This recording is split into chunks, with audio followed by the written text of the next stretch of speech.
Hey everybody, welcome to Father Figures Podcast. This is your boy, the Geek Dad Dre. I know I'm not wearing my dad robe like I'm supposed to, but I'm hyped. I got off work a little while ago. I had to record something for work, and that was awesome. And I cannot wait to show off some of the stuff I did here on YouTube to the folks on the family friendly channel because it's a family friendly channel. Even though I know I sometimes I use bad language, but I don't use it often. Now the other dimensions we all know, Dave and I totally ham it up and we little extra on that channel. So that's why I don't talk about that one so much. But obviously, if you look at the title of this video, it is called Marvel's Ironheart Trailer Review. And finally, I feel like The Rock. Finally, maybe I should do that. I should be like, finally, Marvel has listened to the fans and done exactly what we want. Only it took them forever to do it, right? I mean, honestly, how in the Rudy Poo did Marvel take this long to show a fire trailer that we got to see? Because let's be honest, folks, the trailer was great. It was something we needed. It is. I know. So there are a lot of fans with some trepidations going into this that were kind of like, I don't know. I'm scared. I don't. And I'm like, nah. The one trepidation I have about this is that this might have come a little too late into the cinematic universe. Here's why. 2022 is when this film came out. Wakanda Forever. It's now the middle of 2025. We are ending phase 5 on this TV series. Not probably the best option, especially when Fantastic Four technically would be the end of phase 5 films. So I don't know why. That's the only thing I'm worried about. As far as everything else, I love the cinematic feel. I love the way you can definitely see the way it was filmed. It's done almost like each episode is going to be like I felt the way Game of Thrones was in the first season, where they were very cinematic episodes. Like it felt like Last of Us was the same way as well. That when you watch The Last of Us, each episode was so long, but it felt like a mini movie. And I think that we're going to get that with Ironheart. There is going to be some subtext that I feel like we might lose because in a series, it's only 6 episodes long. And there's a lot that they want to jam pack into that. We are getting a villain that, like I said in my video a few days ago, that was only a brief introduction into the hood. And now Mephisto's going to be involved. And now we're going to really kind of uncork the bottle that the genie is going to be out about magic. And really, it's going to be that the battle between what we know as technology and what we know as magic. Because right now, the only magic we've been exposed to has been Scarlet Witch,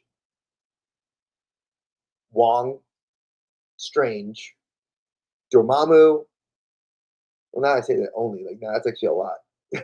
Magic has been pretty prolific in the MCU. Like, we've actually, I retract my statement.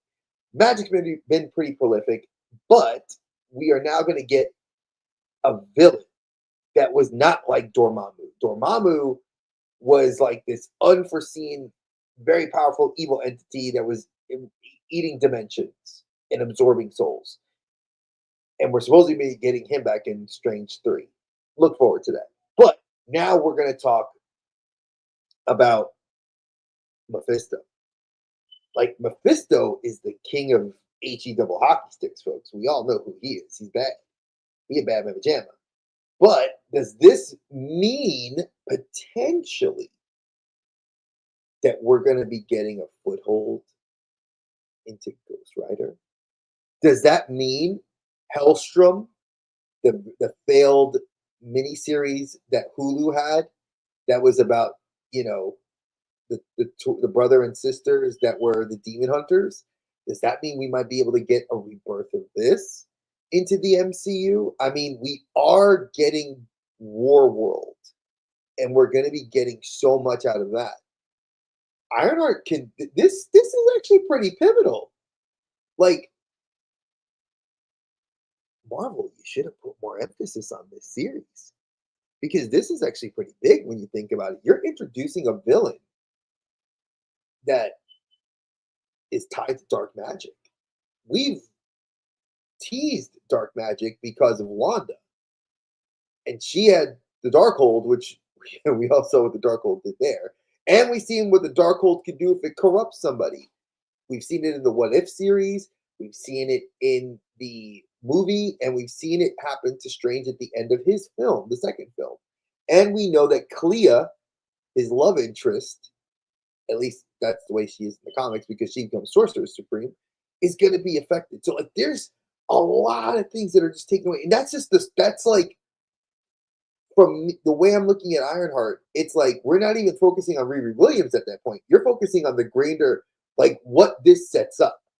Now, Riri, we wanted to see Dominique Thorne get another stab at the character, and I could tell from the trailer we get that moment of like when Tony was like in Iron Man 3 when he was doing when he was like trying to get the tech, the nanotech to like, or not the nanotech, but he was trying to get his armor to fly to him and like merge onto his body with just the chip in his brain. And that was cool, like to see that Riri was trying to do that with her new suit. And it's kind of cool because it looks like the color of the suit is almost like the Iron Legion colors, which big bears ideas and wondering that were there Iron Legion parts used in making her suit? Because those were Stark Tech robots. I always jokingly said that Thunderbolt should have given us a Stark Tech robot running around that may have had a piece of Ultron in it. That would have been freaking awesome. But again, I'm a comic book nerd. I can write this stuff in my sleep and totally, have diarrhea of the mouth and come out and say all these things. But I'm glad that we're finally getting this series, and I'm hoping it does a few different things. The trailer opens up with her, we see her walking to that building, you see her hitting the elevator, and then there's like a timer with that voiceover. I mean, fire. Like great energy, great passion. They show parts of the suit being built. We see the old suit, the new suit. We see Ramos, and Ramos looked awesome in the whole cosplay of the with the suit with the hood. And I'm just like, okay, we're getting a lot of what we needed to see. And I wish that they had shown these. Like, I wish we had gotten this a month ago. Because I literally say this, and I've given credit to the people that have before me mentioned this. We didn't talk about this show. And yes, granted, I've seen several of the YouTubers, IG influencers, TikTokers all say the same thing. We took too long, Marvel. But what were you waiting for? Were you waiting for Sinners and it to see how it did, or what more? Because, like I said, Coogler's studio took this whole film, and you can see that Ryan Coogler is very big on showing diversity, and his studio took that. You can see the roles of the characters. It permeates the film, or I say permeates the actual flavor of what this is. It looks like Riri's the focal point, which is what a show should be. Echo was, I felt Echo kind of deviated, and again, maybe I'll make a video and do Echo because we've talked about it when we did our show about like how woke culture and stuff like that with Archer. You guys should check that video out on the Outer Dimensions podcast. I think that video was awesome. That we did that live, and then it's up there so you can listen to it and watch it. But I'm wondering if it's enough if Riri's gonna carry this. I think she will. I think the flavor we got for her in Wakanda Forever, we're getting in her solo series. Now, could this potentially lead to like Armored Wars, where we're going to hear about Armored Wars? Because Vision's now a part of that because they canceled the Vision series. And then they were like, well, we're going to do Vision, and then Vision's going to be a part of Armored Wars, which I don't understand how the two of those are linked. I mean, unless you're talking about Ultron, that would be fire. Uh, this series I would expect because we don't have people in suits anymore.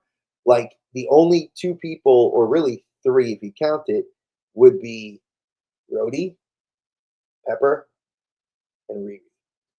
They're the only ones that don power suits. So is this going to lead to something like the comic books where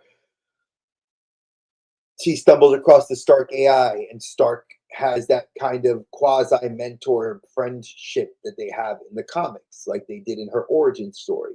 Is that going to even be tied to anything at all? Are they going to play up on the relationship that her and her stepfather have about building cars? Because that was a very big focal point in Wakanda Forever.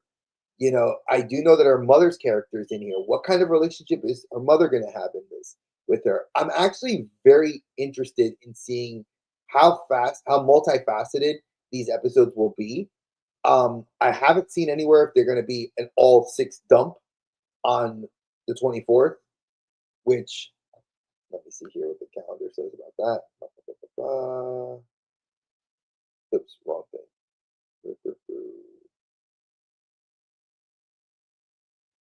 You ever not know where you put your there it goes.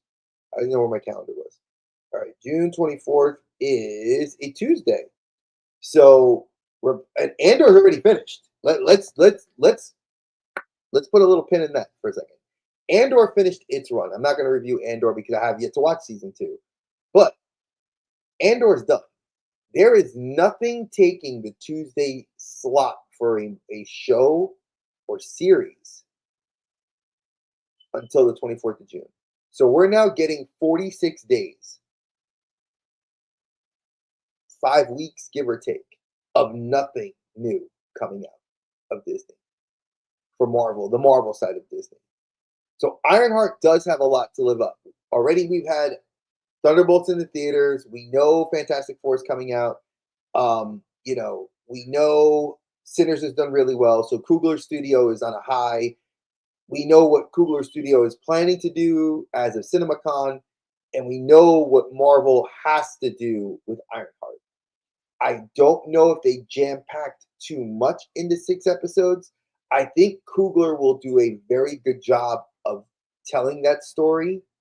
He did it very well with Chadwick Boseman, but again, Chadwick, RIP, was, as Black Panther, he knew he was able to just be Black Panther.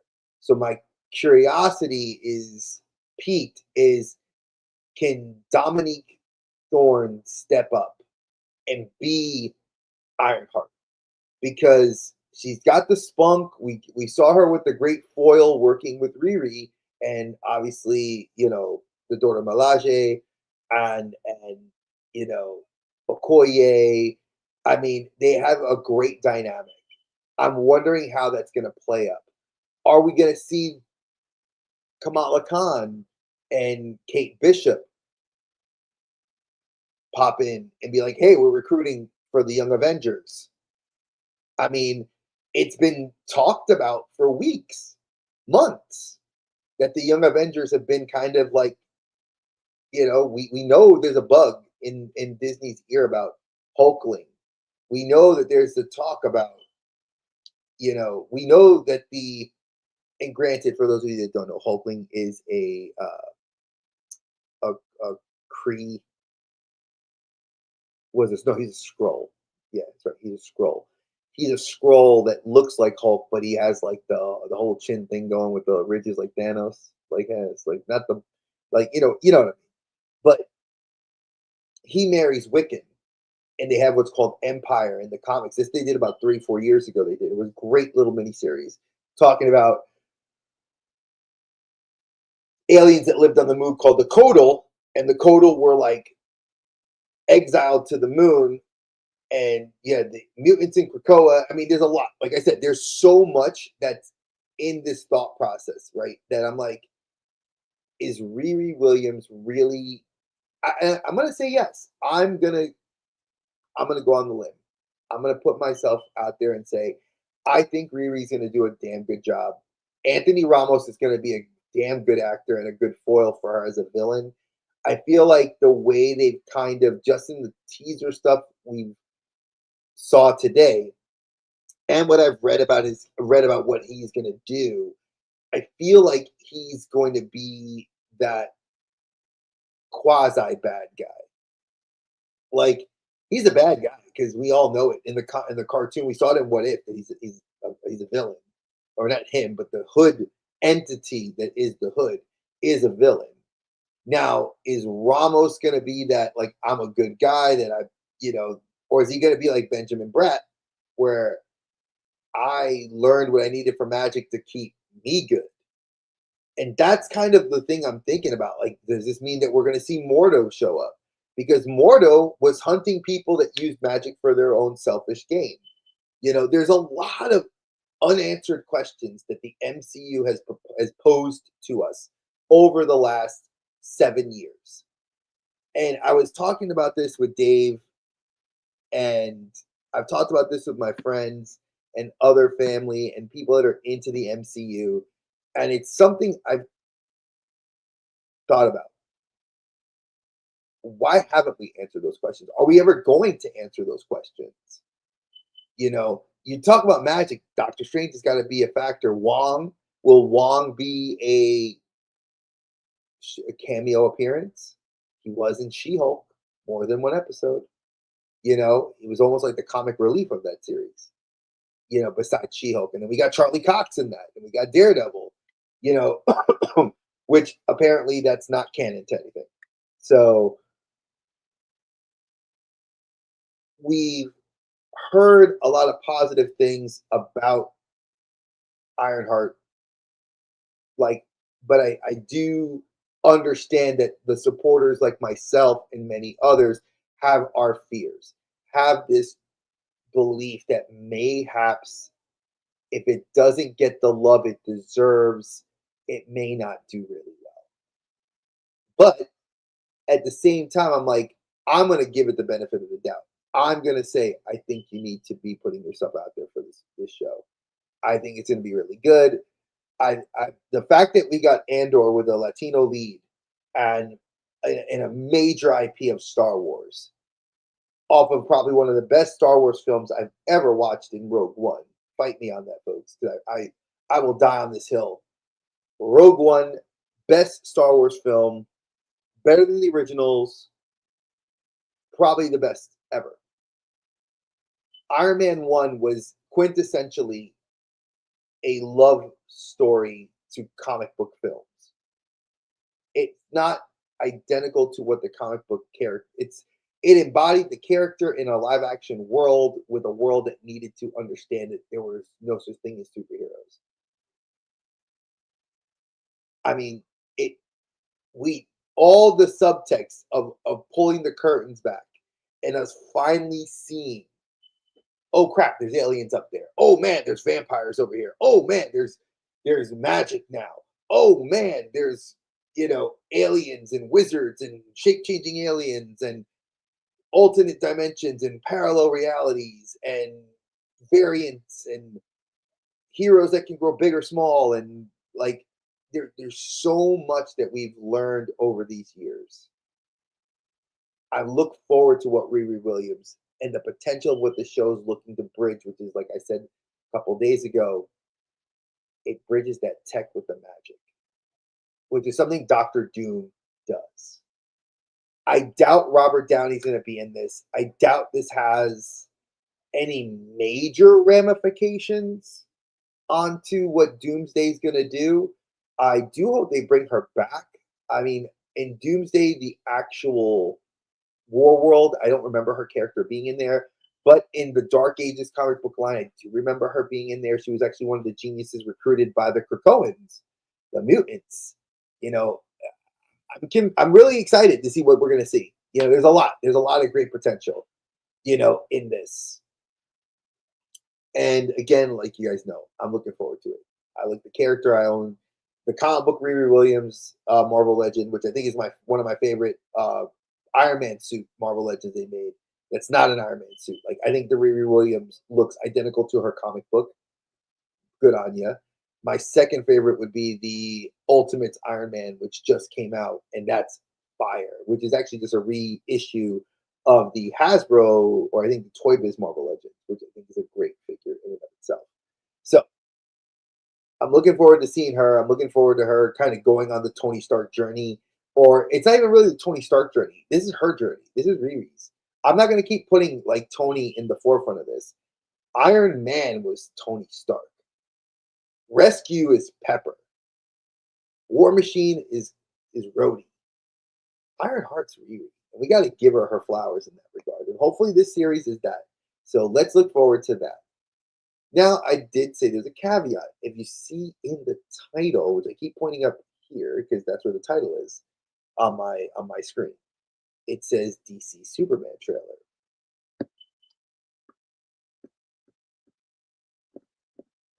What do I say about this trailer? He's snarky. I don't know if I like a snarky Superman. Batman's snarky. Aquaman was snarky. Flash is snarky. Wonder Woman occasionally can be snarky. Superman was always that straight laced, goody two shoes. And the only time Superman ever goes wild is when he feels the need to go wild. And I don't know. I peeped the trailer. I didn't like it. I watched somebody else's reaction of them watching the trailer, and that just didn't give me a good taste. I was like, no. So I watched the trailer by itself. No reaction, just mine. Am I more excited to see other characters? Yes, I'll say that. I'll be fair, even though I'm not a big, like I said, I'm not itching to see this movie. Is not like I need to go see it. Ironheart, I want to watch. I need to watch it. Superman is more of a I want to watch it to see what they do. I don't like the suit. I don't like Crypto. I love Lex. I love the character. Nicholas Holt's gonna be awesome as Lex Luthor. I love the way Lois Lane looks like.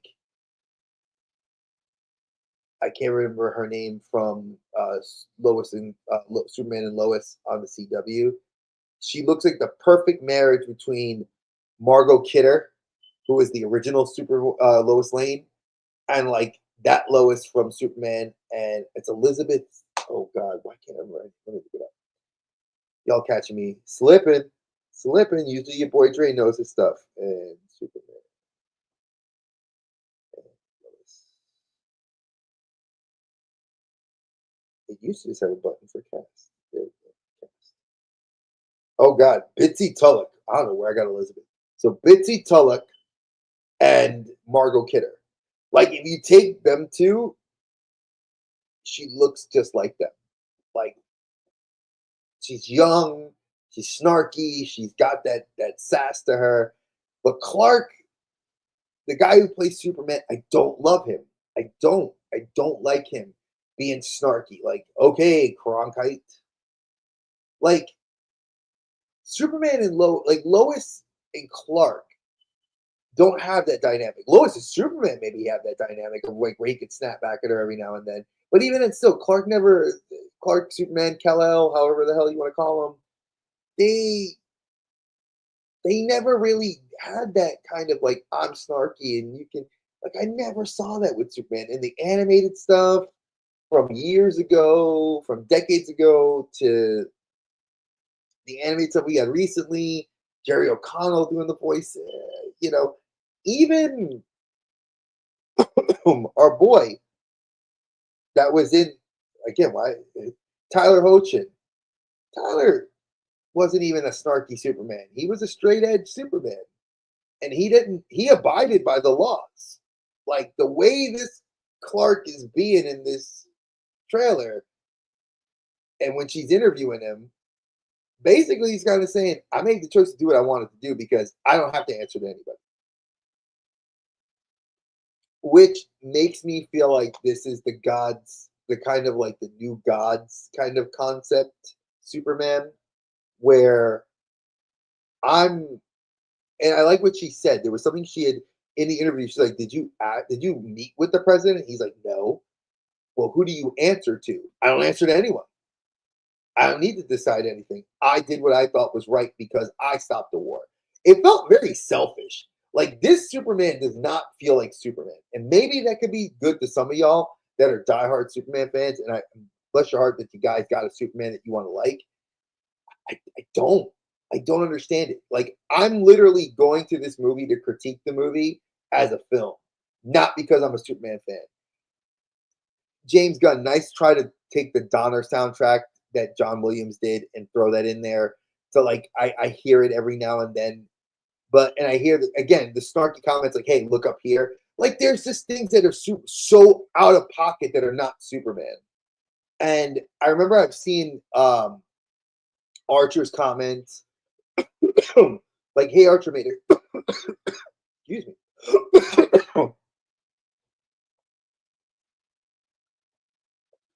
Superman got me all choked up. But there's Archer had comments, and I've seen other people comment, and their biggest thing was, "Tell me you're making a Superman film without telling me you're making a Superman film," and it's right there.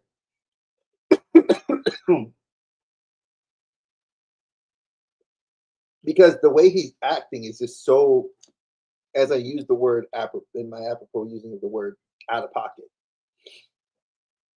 It doesn't feel like it. It doesn't feel like it's inherently Superman. And maybe, in a sense, maybe that might be a good thing. Maybe that might be the way to reboot Superman in a sense, is to have it not be Superman. And that might blow my expectations completely out the water when I go see it in the theaters. Maybe by some fluke act of God that I'll love this film. But I already just in this trailer, I don't like Guy Gardner as Green Lantern. Fillion has voiced Hal Jordan. Now, if you're trying to do continuity to your Lanterns series, yes, I get that maybe he wouldn't be the choice.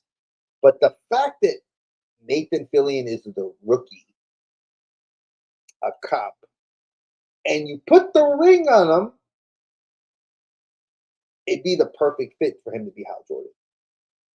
But hey, I get it. He's maybe a little bit older, and Guy Gardner might be more of what he fits. I don't see it. I don't like it. I Mr. Terrific and Shaira Hall, if you guys are fans of Hawk Girl and Mr. Terrific, they look freaking fantastic. That 2 seconds of Metamorpho, like playing with like the way he moved his hands and he was doing, I don't know what the hell he was doing with that. I mean, it's like if you're introducing me to these characters, like Mr. Terrific by far had probably the best showing in this trailer because you can see like him use his abilities and use his tech. And Shaira just looked imposing. So I was like, okay, win, win. I got both of those there. But where do I win with Superman? A couple snarky one-liners like, hey, look up here. Like, why would you say that? That's so Deadpool. That's Drax. I get it. James Gunn's trying to play up on his, oh, I'm funny. I always take characters and I make them a little different and I shake it up a little bit. I don't know. I don't feel like that's at the core what he should have done. When you take Superman, it's an IP that's very sacred to many people.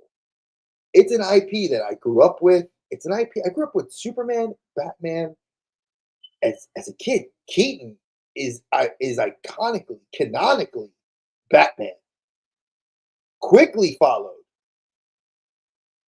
by Kevin Conroy. But Superman, that's Christopher Reeves.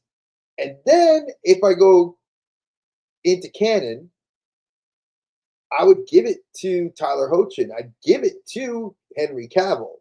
I know I said a bad word because it's Cavill, but you got to give it to these other Supermen. This one, he's acting way out of pocket. He's acting way extra. I don't know why. I don't know if this feels like a Superman that's not supposed to be Superman. This feels like a Superman that's more hardened, and I don't read Superman comics. I read the Death of Superman when I was a kid. I say when I was a kid, when I was in high school. You know, I've read Superman books here and there. I read the New 52 when he lost his powers. I've seen the Richard Donner films. I've seen every Superman movie. And this one, I'm confused. Like, I feel like if you're telling this story, you got to tell it from a different lens. This isn't like Swamp Thing, where they did Swamp Thing a little bit different, like nature being the other element. And I know we're getting another Swamp Thing, which I wish James Wan was doing because that TV series was freaking awesome. Swamp Thing on the WB was like fire.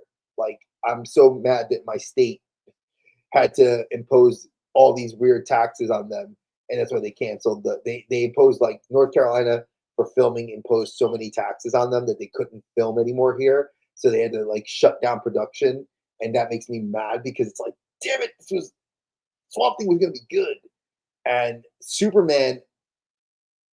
I feel like I'm going in with probably the lowest expectations I've ever had for a film.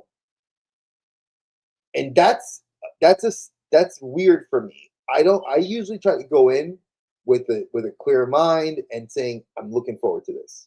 Like I'm gonna enjoy this.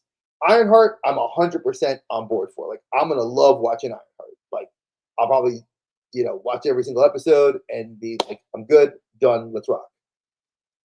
But Superman, I'm like,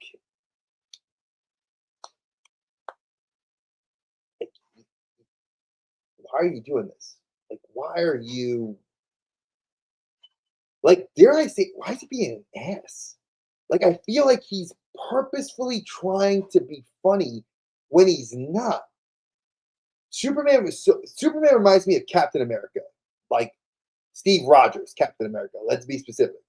This guy, Steve Rogers, whoop, right there. Steve Rogers is a straight laced hero. I loved him in Avengers because when he said bad words or when he started saying like language, oh, Age of Ultron, loved it. Hilarious moment because it's him being that I'm straight laced, you don't say bad words. It wasn't till Civil War that we saw Cap have to be divided. And that's when I grew to love Captain America even more. Because it's like you're taking the man that's not only out of time, but is like what he stands for no longer is what he stands for. And our boy Sam Wilson has reinforced all that, which makes me love him even more. Shout out to Sam Wilson. But Superman was always that guy. Superman was never the one to be like with a sassy one liner. I never saw it. Like he would say sassy one liners to maybe his villains, but that was kind of apropos. That was Warner Brothers. That was very Warner Brothers e at that time. Like that's what they did all the time. Like you'd get that in the cartoons, like that. Wah, wah, wah, wah. And I felt like some of the comments he was making were just so like that. Now, granted, I'm focusing a lot on Superman because that's what this movie's supposed to be about. The movie is about Superman on Earth. Yes, I'm going to talk about it like that because there's no other freaking reason for me to not talk about Superman. Because here at the end of the day, folks, it's Superman. That's what the name of the movie is. It's not Batman. It's not Flash. Superman. And I wanted my Superman, and I'm gonna be greedy. I want my Superman to not be a wise ass. I want him to be a smart ass. I want him to be the good guy. Like, think about, like I said, like I quoted everything in the trailer that really stands out, which was why, who did you talk to? It felt like Avengers, not Age of Ultron. Yeah, it was Age of Ultron and post Civil War. Why did you do what you do? Because we had to have a governing body step in to write the Sokovia codes after Age of Ultron, right? And then we had, Ross make that comment before he became president. We need to have a couple of nukes. The Hulk and Thor are your nukes. Where are they? They were locking down superheroes before Fisk did it in New York for Daredevil. Now, these accords are supposed to be like that. Like, hey, you come out, you're kind of ordained by the government, and you're accepted. Go ahead, go do what you gotta do. But the caveat was the government could shut you down when they needed to. We saw that in Brave New World. Now, Superman said, I don't answer to anyone. Did you talk to the president? No. I did what I thought was right because I saved lives. Who does that sound like? That speech is awfully familiar. Darn it, I wonder where I just quoted it from. Endgame? When Cap walks back into Avengers base in New York, and not the city, because obviously the city was gone at that time, but when they went up to the Westchester campus, and that's Cap said. Cap said, like, move. Like, Ross, I don't need to talk to you, Ross. You ain't nothing. Peace. And that speaks volumes there, because Cap was already so disenfranchised and done with the government, like he didn't want to be Cap anymore. This Superman feels like, I don't want to be Superman anymore. And again, maybe that's the way you sell this film to me. Maybe that's how this movie should have been sold to me. Maybe I need to sit on the trailer. Like, I'm also one of those people that, like, I've watched Ironheart's trailer like 4 times. I watched Superman's trailer 4 times. Ironheart's trailer, like, it smacks every time I watch it. Like, and I know why, because I'm excited.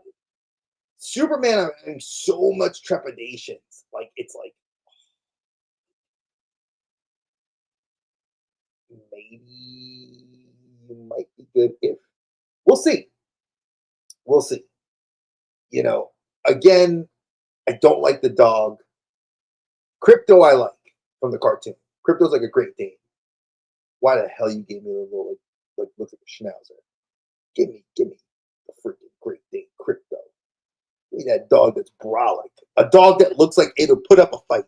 A dog that looks like that trailer, that dog's fighting. It was yapping. It wasn't even barking like a dog with a bark. Like this, I want a Great Dane to bark, man. Not the Cane Corso that's freaking Ace, because we all know Ace is a Cane Corso. That dog's big, mean, and defends Batman. Loves Batman ferociously. That's freaking Ace.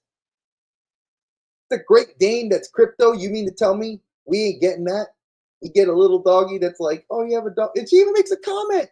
That's your girl, right? Lois Lane's your girl. And what does she say? Well, you have a dog? What? That's the secret you keep from her? The Fortress of Solitude. Hey, babe, guess what? I got this awesome crib up like on this little place in the North Pole.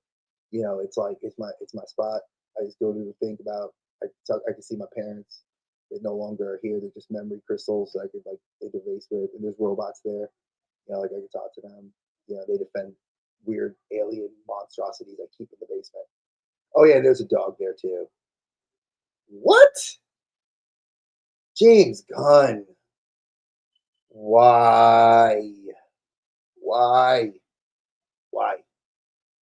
I'm fighting so hard. I'm trying to find good things in your trailer. Yeah, I do see the nod to the Superman for the golden sun, and I see the guy, the hammer of Baravia. I get it. You're trying to even give a nod to the cartoons in that, and the cartoon that I think it's Barovia. I think it's Barovia. That's like, okay, cool. You're giving me a shout out to Young Justice, a shout out to like some of the IPs. And again, I'm a hardcore comic book fan that's watched a lot of this stuff. So I know what to look for in these trailers, and I'm looking and I'm paying attention. And I'm like, okay, and I did spot that little symbol on the guy's thing, and it's like, oh, maybe it's not him. Maybe it's like it's Ultra. Somebody commented like, oh, maybe it's Ultraman. Um, Hello, this is the multiverse calling. James Gunn said he doesn't want that. He said he's been trying to stay away from a multiverse.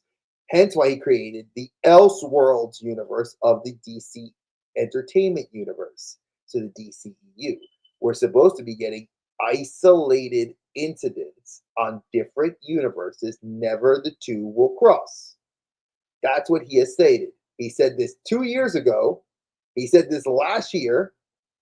And everybody said, oh, I want a patent to Batman and the new Superman to be friends. They're not. Matt Reeves' universe is part of the Elseworlds universe. It's an alternate Batman. Hence why we're getting a new Batman film that's going to be telling a different story with a different Batman and a new Robin and Damian Wayne, and so much more. I'm just hoping, as a fan of Batman, you do those IPs well.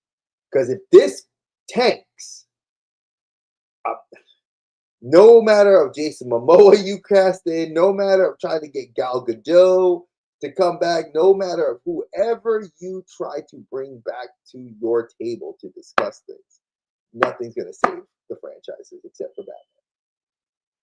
Maybe if you do a better Flash. Maybe if you do absolute Batman. If you give me an absolute Batman, then I'm cool. I'm good. We might talk. But this Superman is not my Superman. I've been saying he's not my Superman. I am gonna die on this hill. He will not be my Superman. I will go to the movie, and I will hope that once I sit on this, I think I'm gonna wait a few days. I'm gonna rewatch the trailer then, and see how I feel. Ironheart, I know, like I said, every time I watch that trailer, I smile, I get hyped. We'll see. I'm not gonna hold my tongue, or actually hold my breath. I'm not gonna hold my breath on this one. So, you know, again, these are two great trailers that dropped today. We know when they're getting released. Superman releases on July the 11th, and we know Jurassic Park is coming out July the 2nd. I Know What You Did Last Summer on July the 18th, my birthday. And we also know Fantastic Four. Yes, I cannot wait for that movie. July 25th, my booty will be in a seat on July 24th, watching it earlier, and then I will probably go back again and see it on the 25th. So I'm just saying that this movie has a lot of other things, IPs that I am very big fans of. And as much as Fantastic Four might have failed in the past, it's I I, I got Pedro Pascal and Vanessa Kirby. I'm happy. I know that Doom's somehow tied to this, and I got a Galactus. I got a Galactus. I'm excited. So we'll wait and see. But Riri Williams, be checking her out. Dominique Thorne, folks, make sure y'all going on social media and putting this girl on positive blast. Give her her flowers, give her due. We are finally seeing a young black woman take the lead on a TV show that's for superheroes, and I'm super excited for her. I love that we got Anthony Ramos as the lead villain and antagonist. We got a very cool cast. Give big props to Ryan Coogler, to all the creative team behind it.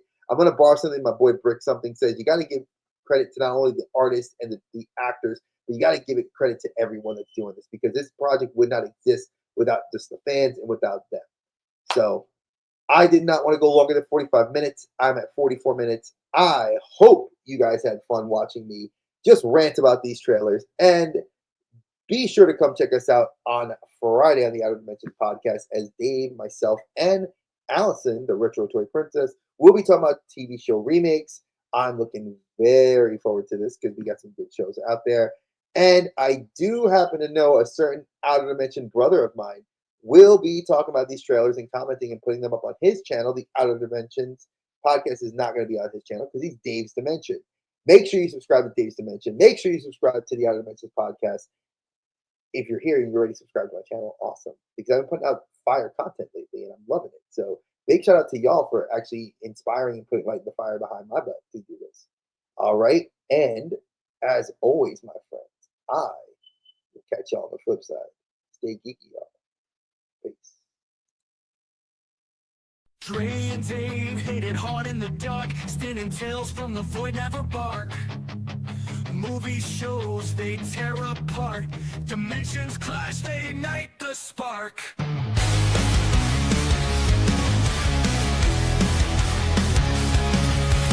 Couch debates, turn the volume up. Set the chaos over.